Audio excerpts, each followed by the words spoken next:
Good morning সবাইকে, শুভ দোলযাত্রার সবাইকে অনেক শুভেচ্ছা ভালোবাসা। তো আমি হোলির দিন মোটামুটি কিভাবে আনন্দ করলাম তার ছোট্ট একটা ক্লিপ তোমাদের সাথে শেয়ার করতে চাই। মোটামুটি সকালে উঠে ঘুম থেকে নিজের বিছানাটাকে খুব সুন্দর করে গুছিয়ে ঝাড় দিয়ে স্নান করে চলে আসলাম ভগবানের পায়ে আবির দিতে।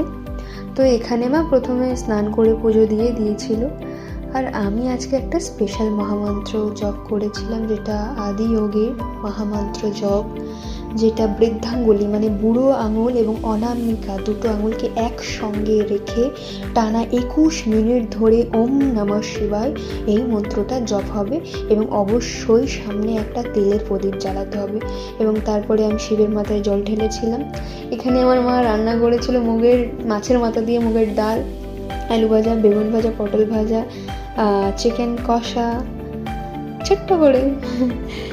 খাওয়ার ভিডিওটা দেখানো হয়নি, কারণ তো জোরে খিদে পেয়ে গেছিলো, এসে আর ভিডিও করা হয়নি। তো এখানে আমি একটু ডিমের ঝালও করেছিল।